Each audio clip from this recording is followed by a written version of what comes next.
Namaste, my beloved friends. On the 29th March 2026, Ketu entered Magha Nakshatra. And this is not a small transit.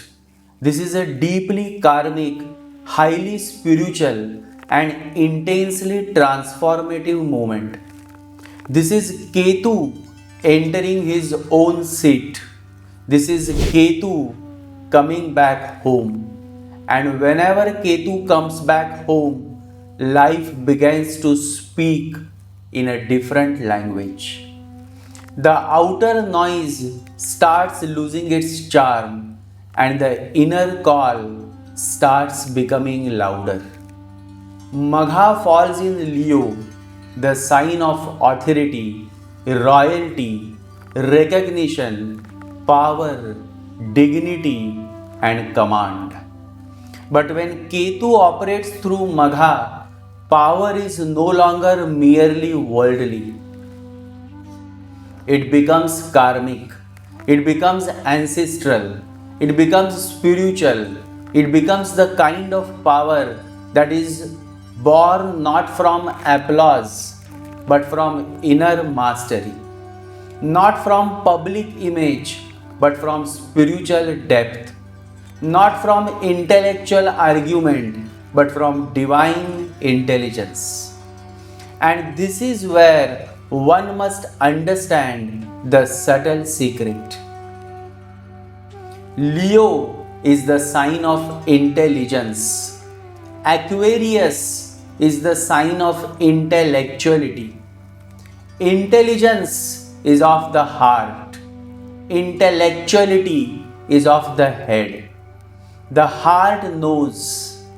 The head argues. The heart bows, the head resists, the heart receives grace, the head seeks control. And therefore, in Leo, through Magha, Ketu reveals the seat of intelligence, while in Aquarius, through Rahu's field, there can be intellectualism, theories, complexity, analysis, opinions, but not necessarily realization. Magha is not interested in information. Magha is interested in inner authority. Magha is not interested in borrowed knowledge. Magha is interested in earned wisdom. Magha is where Ketu sits like a silent king, a real taskmaster, a kingmaker, a renounced monk, and yet a spiritual commander. If Sun and Ketu are positive in the chart, then Magha can bring fame, recognition, command, grace, and a certain spiritual royalty. Either this can create a commanding chief or a great spiritual master who has mastered himself, because only one who has conquered himself deserves to guide others. That is why I say Magha is indeed one of the most intelligent of all the 27 nakshatras. It is the seat of supreme power, and power dwells only where divine intelligence dwells. Intelligence is power, and one who is truly intelligent is the real king. The beginning happens through Ashwini, that is the first nakshatra of Ketu. But the real work, the real inner work, the real spiritual progress happens through Magha. That is why much happens through Magha. This transit is not here to flatter your ego.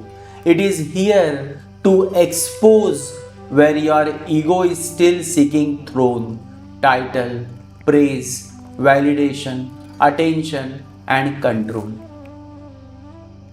Ketu in Magha does not always remove status, but it definitely removes your illusion about status. It may still give you name and fame if karma supports it, but at the same time, it will whisper into your soul, this too is temporary. Do not lose yourself in it. As Bhagwan Raman Maharshi beautifully indicated, your real nature is not the role you play. And Nisargadatta Maharaj reminded again and again that whatever comes and goes cannot be your truth. This is exactly what Ketu in Magha teaches. The crown outside is meaningless if there is no awakening inside. So let us now understand this transit of Ketu in Magha through all four padas.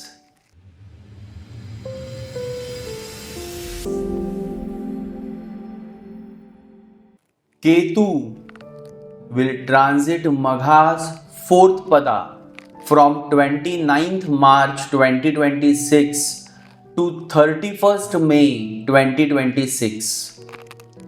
The fourth pada of Magha carries a deep emotional and inner karmic undertone. This is where many of you may begin to feel a subtle withdrawal from drama, noise, outer social display, and unnecessary emotional burden. There can be a strong pull towards silence, ancestry, karmic memory, and detachment. Detachment from superficial recognition. This is the beginning of the real cleansing. You may suddenly start questioning, why am I doing what I am doing? For whom am I chasing this? Why do I need this validation? Why am I trying to prove myself?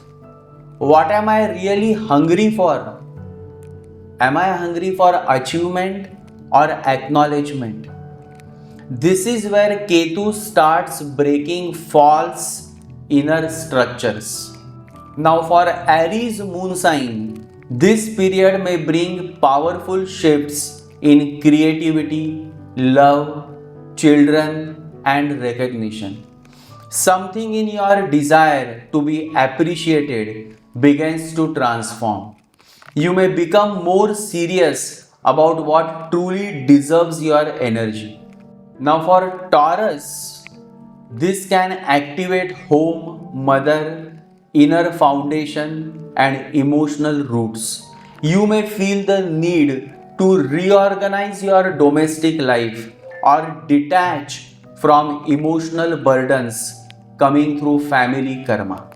For Gemini, your speech, efforts, communication style, and courage begin to change. You may speak less, but speak with far more depth. Superficial conversation may start tiring you. For Cancer, this touches money, family values, speech, and self worth.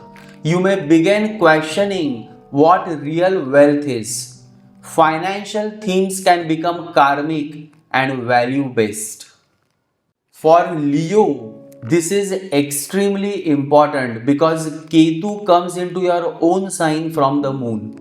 Identity, image, self expression, ego, body, and personal purpose all begin to undergo deep transformation. A major inner shedding can begin with this Ketu's transit in Magha.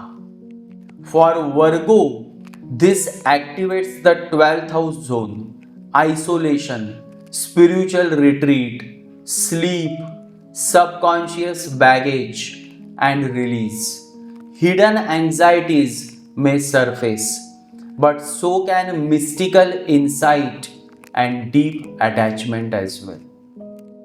For Libra, social circles, gains, ambitions, networks, and the desire to belong begin to change.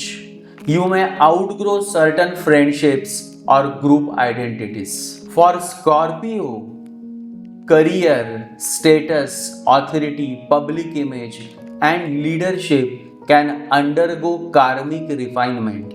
You may rise in a new way, but only if ambition becomes aligned with truth. For Sagittarius, this transit can awaken Dharma, higher wisdom, pilgrimage, blessings of Guru, and karmic insight. Old beliefs may fall and deeper truth may emerge. For Capricorn, the focus turns to deep psychological transformation, sudden inner purging, karmic depths, hidden fears, and occult understanding.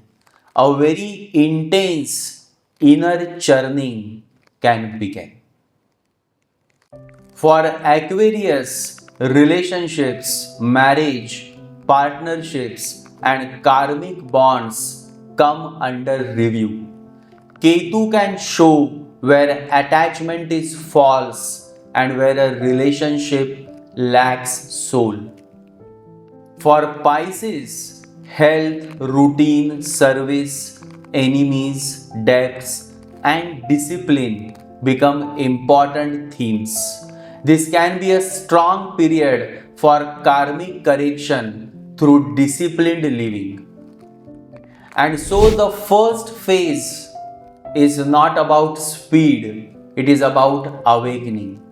And remember this, sometimes the divine removes your restlessness before it gives you revelation.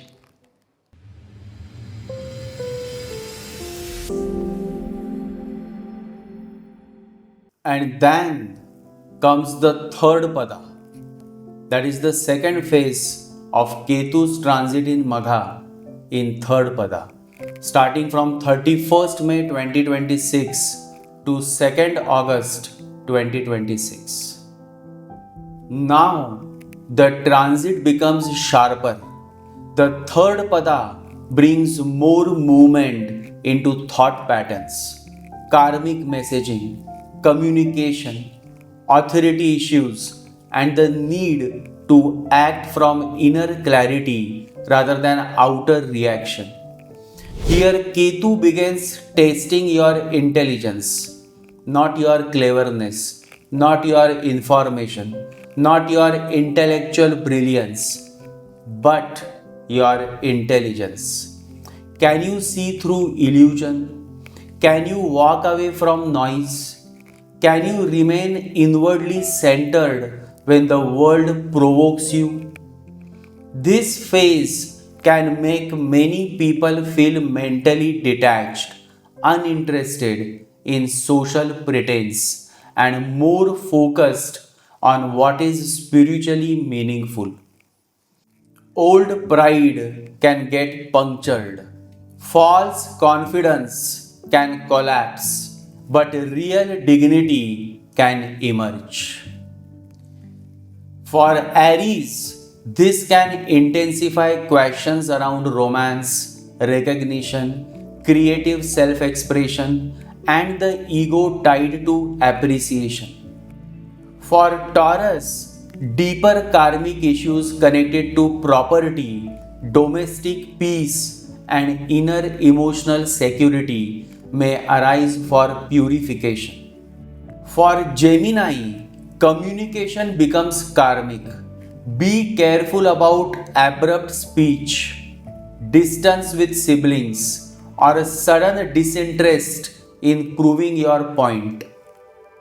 For Cancer, finances and family matters may go through a value based correction. Spend only where your soul agrees. For Leo, this phase can make you sharper, quieter, more insightful, and at times more detached from worldly image. A rebirth of identity is possible during this phase. For Virgo, dreams, sleep patterns, past life residue, hidden fears, and spiritual experiences may intensify. Protect your aura, pray more, and rest more. For Libra, friendships and associations may reveal their true quality. Not everyone around you is meant to remain around you. Remember this. For Scorpio, your public role may change. Some may withdraw from limelight. Others may gain recognition unexpectedly, but only through authentic strength.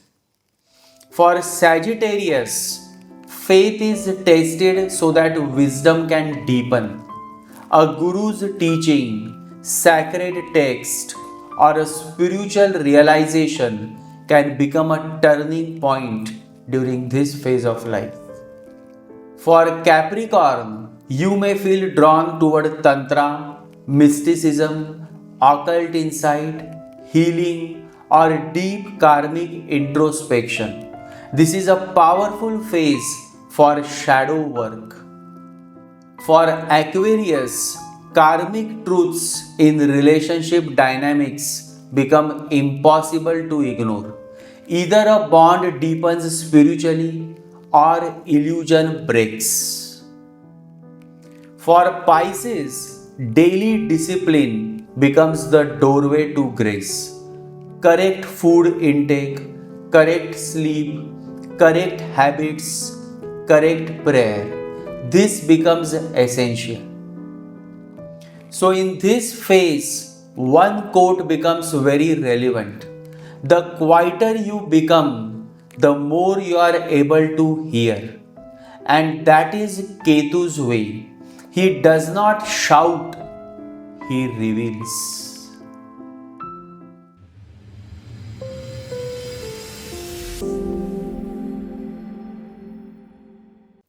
And then comes Ketu's transit in Magha in second pada. That is from 2nd August 2026 to 3rd October 2026. Now Ketu enters a more value-driven and practical field within Magha. This period can bring visible karmic results connected to status, resources, security, duty, self-respect, and material detachment. Many may realize that they have been carrying burdens only for social image. This is where the illusion of prestige can begin to crack. You may still continue in the same role, same position, same profession, same relationship, same public image, but inwardly something changes. The intoxication reduces, and that is grace. Because the problem is not name and fame, the problem is attachment to name and fame. The problem is not power, the problem is forgetting the divine while handling power. Ketu in this phase teaches spiritual soberness. Now for Aries, this phase can bring karmic seriousness in romance, children, speculation, and personal creative projects. Do not chase applause, create from truth. For Taurus, home matters, parental karma, and emotional peace may demand maturity and practical reorganization. For Gemini, speech must be guarded. Your words now carry karmic weight. Silence can save more than argument. For Cancer, money, possession, and self-worth themes become highly karmic. Avoid ego-based financial decisions. For Leo, This is a very strong self-detaching period. Ego wounds, image shifts, leadership tests, and spiritual awakening can happen together during this phase. For Virgo, this phase can increase isolation, hidden expenditure, subtle health sensitivity, and mystical opening. Stay close to mantra chanting, prayer, and sacred routine. For Libra, social gains may come, but emotional connection with those gains may reduce. You may question what success really means. For Scorpio, major karmic events in career and authority can unfold during this phase. Some will leave toxic ambition, others will step into true leadership. For Sagittarius, the path of Dharma becomes more demanding but more meaningful. Pilgrimage, study, contemplation, and surrender will help tremendously during this phase. For Capricorn, sudden karmic shifts, hidden truths, and inner intensity may rise. This is not the time to escape yourself. For Aquarius, relationship detachment or karmic clarity can become strong. Let truth emerge without force.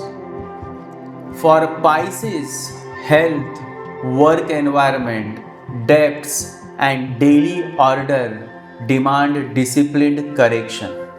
Healing will come through structure. This is the phase where one begins to understand outer success without inner truth becomes a burden. The soul cannot breathe behind a false crown.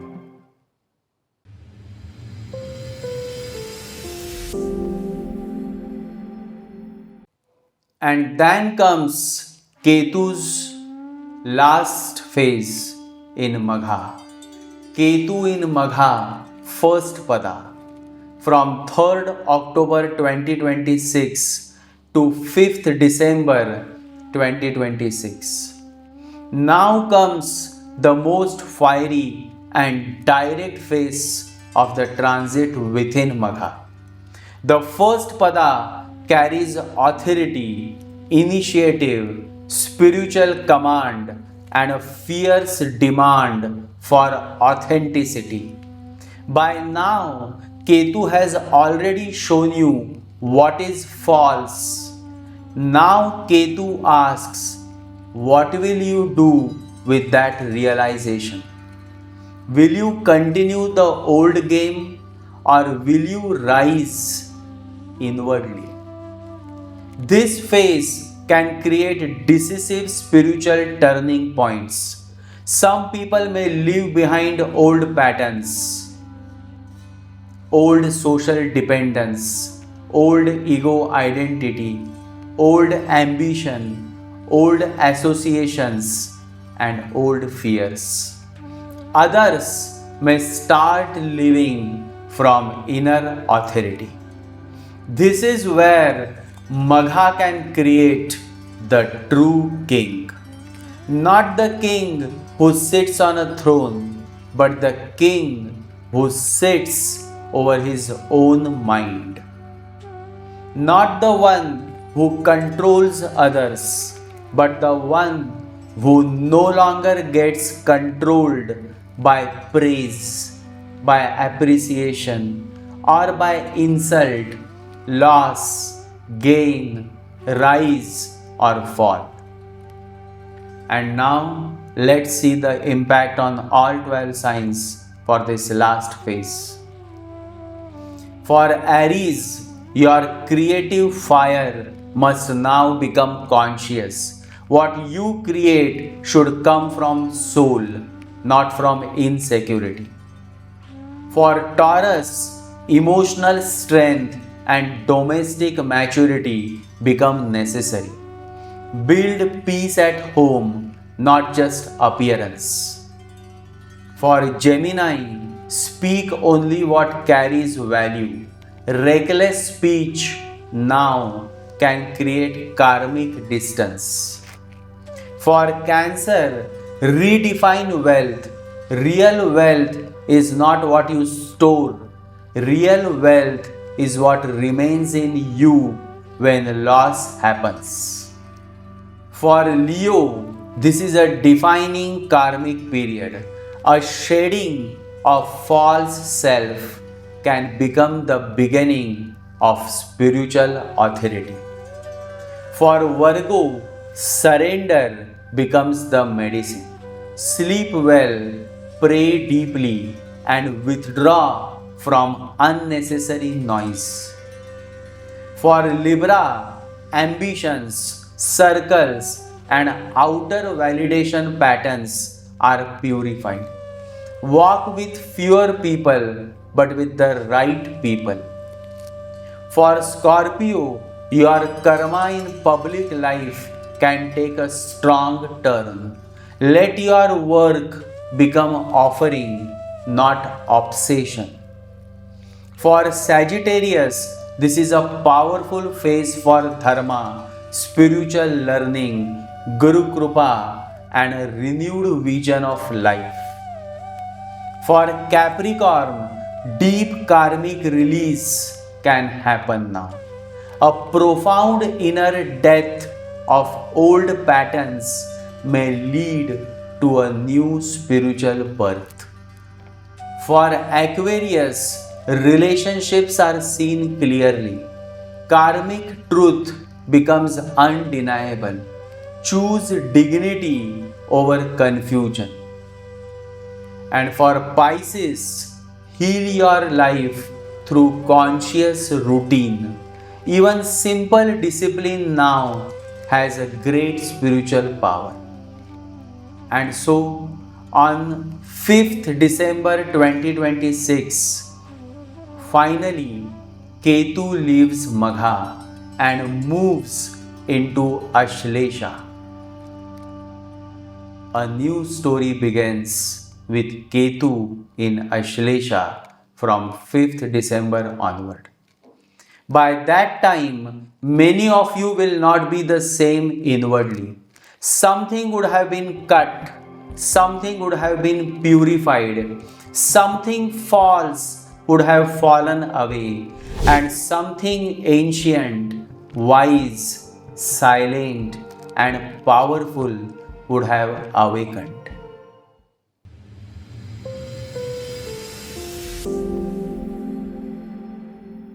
And my friends, now I want to share a deep spiritual message of Ketu in Magha.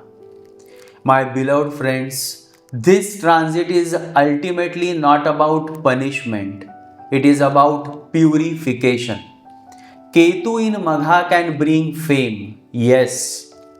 Ketu in Magha can bring commanding presence, yes.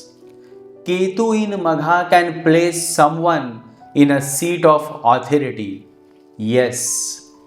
But the real purpose of Ketu in Magha is this: to make you worthy of power by disconnecting you from intoxication.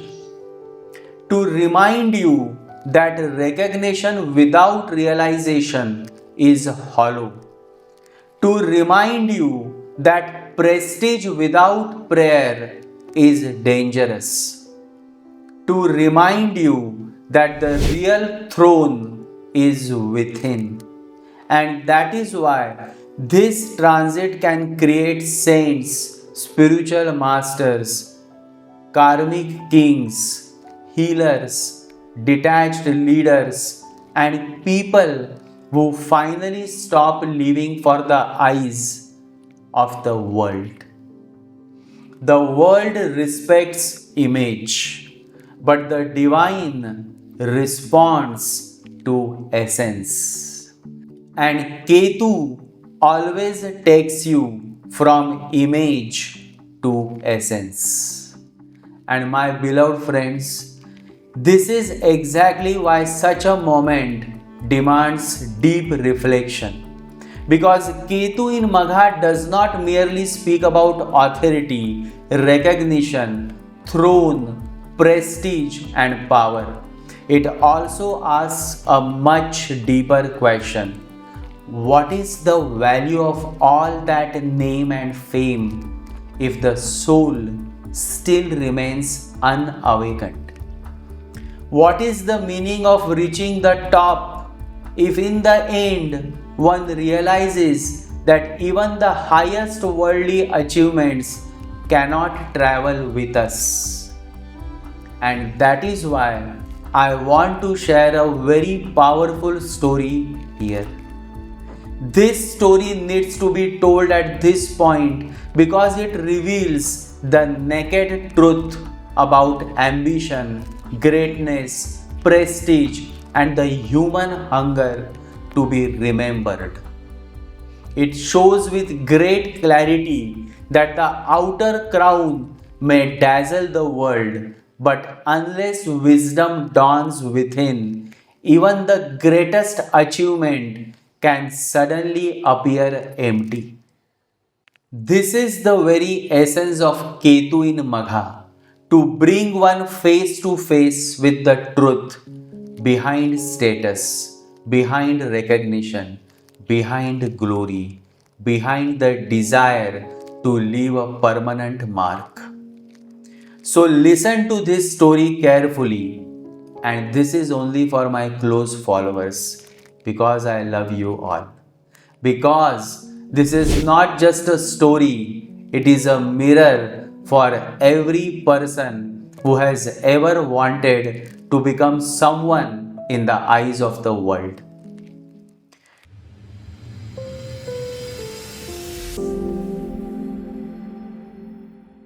The story is that one man became a Chakravarti, and it happens only once in thousands of years that a man becomes a Chakravarti. Even Alexander the Great was not a world conqueror. There was yet much left unconquered, and he died very young. He was only 33. There was not even time enough to conquer the world. What to say of conquering? The whole world was not even known. Half of the world was unknown, and half that was known, even that was not conquered. This man, of whom I am going to tell you the story, became the Chakravarti.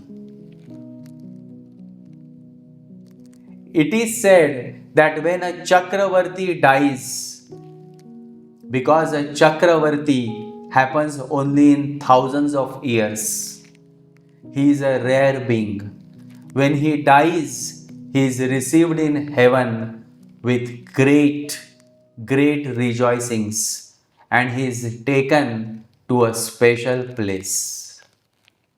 In Jain mythology, in heaven, there is a parallel mountain to the Himalayas. The Himalayas are just made of rocks and earth and ice.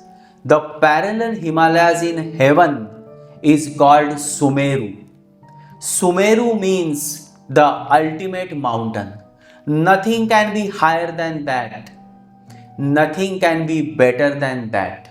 It is solid gold. Instead of rocks, there are diamonds and rubies and emeralds. When a Chakravarti dies, he is led to Sumeru mountain to engrave his name on it. That is a rare opportunity that happens only once in thousands of years. Of course, this man was immensely excited that he was going to write his name on Sumeru. That is the ultimate catalogue of all the great ones that have been, and will also be the catalogue of all the great ones who are going to be there. This emperor was becoming party to a lineage of supermen. The gatekeeper gave him the instruments to engrave his name. He wanted a few of his men who had committed suicide just because the emperor was dying. They could not think of living without him. His wife, his prime minister, his commander in chief, all the great people who were around him, they all had committed suicide. So they had come with him. The emperor wanted the gatekeeper to let them all come to see him engrave his name. Because what is the joy if you go alone and engrave your name and nobody is there even to see? Because the real joy is that the whole world should see. The gatekeeper said, "You listen to my advice, because this is my inherited profession. My father was a gatekeeper, his father was a gatekeeper. For centuries, we have been gatekeepers to Sumeru mountain. Listen to my advice, don't take them with you, otherwise, you will repent." The emperor could not understand, but he could not even go against his advice, because what interest could that man have in preventing him? The gatekeeper said, "If you still want them to see, first go engrave your name, then come back and take them with you if you want. I have no objection even now if you want to take them. But just in case you decide not to, then there will be no place, no chance. They will be with you. So it's better you go alone." This was perfectly sane advice. The emperor said, "That's good. I will go alone, engrave my name, come back and call you all." The gatekeeper said, "I am perfectly agreeable to that." The emperor went and he saw the Sumeru shining under thousands of suns. Because in heaven, you cannot be so poor as to have just one sun. Thousands of suns and a golden mountain far bigger than the Himalayas. And the Himalayas are almost 2000 miles long. He could not open his eyes for a moment. It was so glaring there. And then he started looking for a space, the right space. But he was very much puzzled. There was no space. The whole mountain was engraved with names. He could not believe his eyes. For the first time, he became aware what he was. Up to now, he was thinking he was a Superman who happens once in thousands of years. But time has been from eternity. Even thousands of years don't make any difference. So many Chakravartis had happened already. There was no space, absolutely no space on that biggest mountain in the whole universe where he could write his small name. He came back, and now he understood that the gatekeeper was right not to take his wife and his commander-in-chief and his prime minister and other intimate friends. It was good that they had not seen the situation. They would still believe that their emperor was a rare being. He took the gatekeeper inside and he said, "But there is no space." The gatekeeper said, "That's what I was telling you. What you have to do is to erase a few names and write down your name. That's what has been done. My whole life I have been seeing this done. My father used to say, this has been done. My father's father, none of my family have seen Sumeru empty or any space ever. Whenever a Chakravarti has come, he had to erase a few names and write his own name. So this is not the whole history of the Chakravartis. Many times it has been erased, many times it has been engraved. You just do your work, and then if you want to show your friends, you can bring them in. The emperor said, no, I don't want to show them, and I don't want to even write my name. What is the point? Someday somebody will come and erase it. My whole life has become utterly meaningless. This was my only hope, that Sumeru, the golden mountain in heaven, was going to have my name. For this I have lived, for this I have staked my life, for this I was ready to kill the whole world, and anybody else can erase my name and write his. What is the point of writing it? I will not write it. The gatekeeper laughed. The emperor said, why are you laughing? The gatekeeper said, this is strange, because this too I have been hearing from my great-great-grandfathers. That Chakravartis come and seeing the whole story just turn back, they don't write their names. You are not new. Anybody having little intelligence would do the same. In the whole world, what can you gain? What can you take away with you? Your name, your prestige, your respectability, your money, your power, what? Your scholarship. You cannot take anything. Everything will have to be dropped here. And this, my beloved friends, is the whole teaching of Ketu in Magha. My beloved friends, this is why this story had to be told. Because this is exactly where Ketu in Magha takes us. Magha can give throne, Magha can give prestige, Magha can give title, Magha can give recognition, Magha can make society look at you.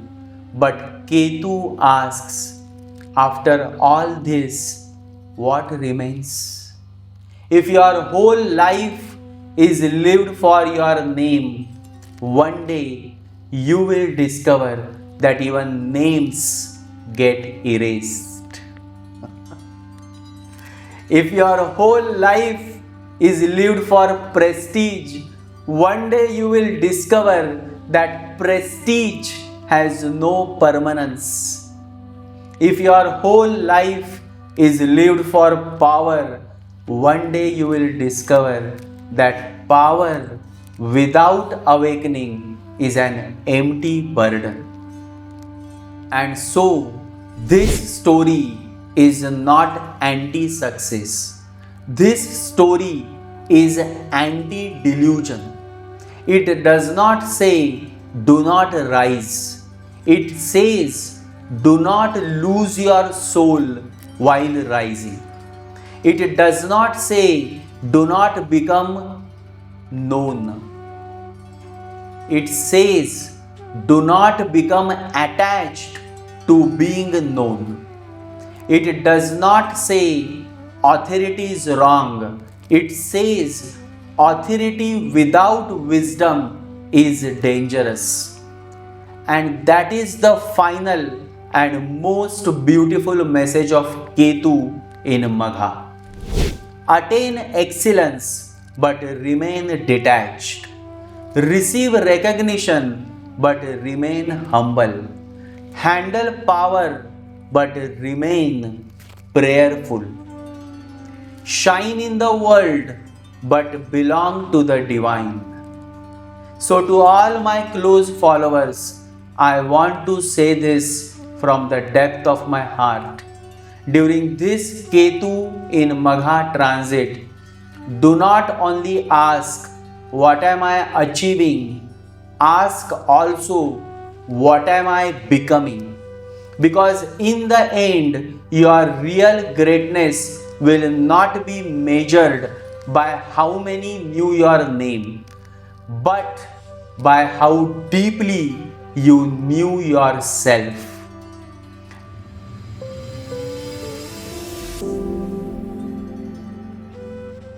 And to move through this Ketu in Magha transit with greater strength, clarity, and divine protection, I want to strongly recommend a few remedies from the depth of my heart. Chant Om Gam Ganapataye Namaha. Om Gam Ganapataye Namaha. And chant the mantra Om Sri Ganeshaya Namaha. And also chant Om Sri Kal Bhairavaya Namaha.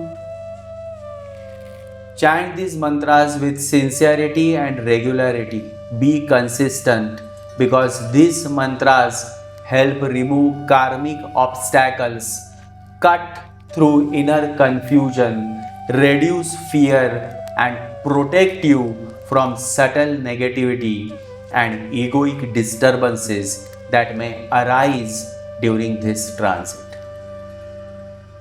Along with these mantras, recite the sacred Ganesha Shlok, one of my favorite.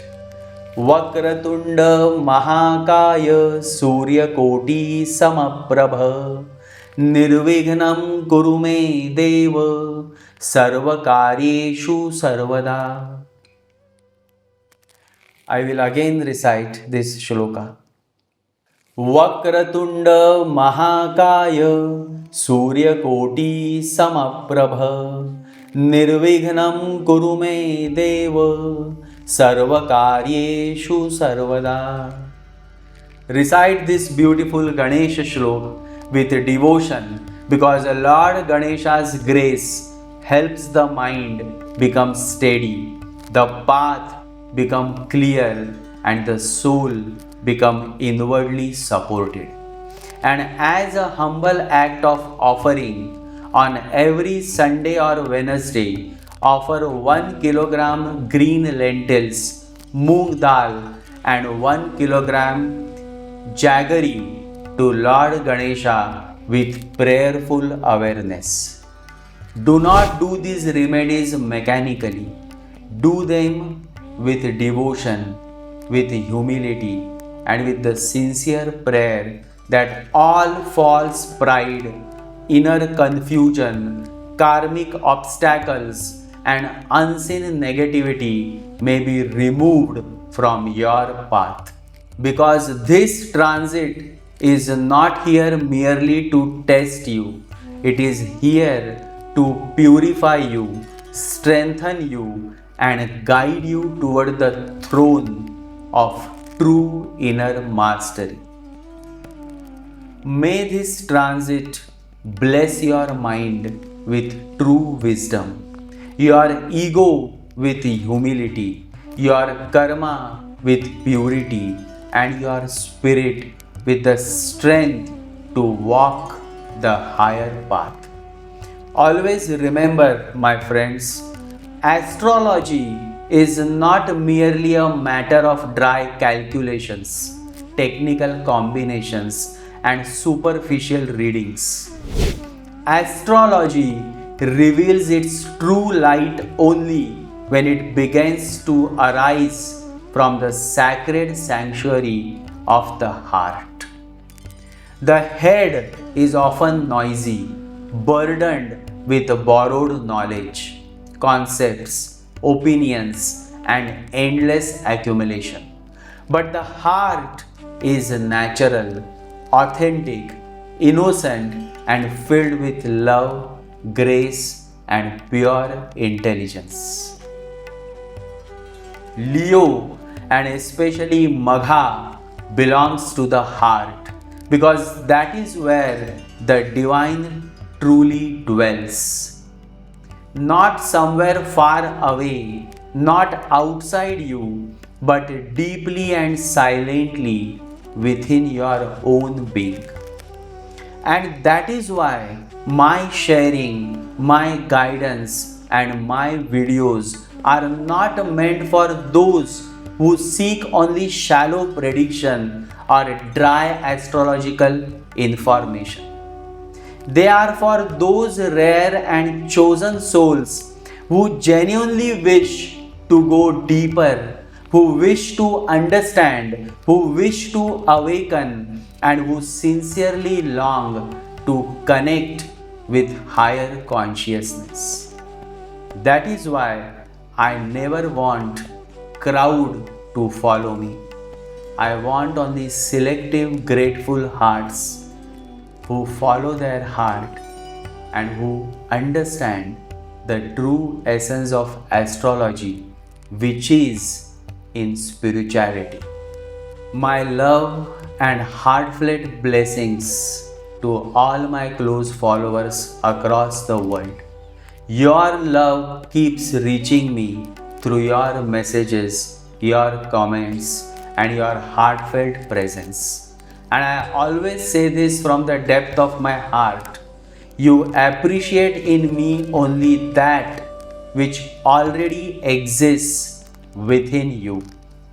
If my sharing touches you, if my words resonate with you, if my journey inspires you, then remember the very same light, the very same depth, the very same possibility also lives within your own being. Stay safe, stay inwardly connected, and do continue to watch my videos on Ketu and Ketu's nakshatras, because those who have been with me for many years know very well how deeply I love Ketu. The right hand of the Guru is Ketu, the silent force of inner awakening, the Master's own instrument without whose grace the beyond can never truly be attained. Love to each one of you, and always remember, this channel is only for the chosen ones. I don't want crowd, I want only few selective grateful hearts. Jai Sri Ketu, Jai Sri Ganesha, Jai Guru.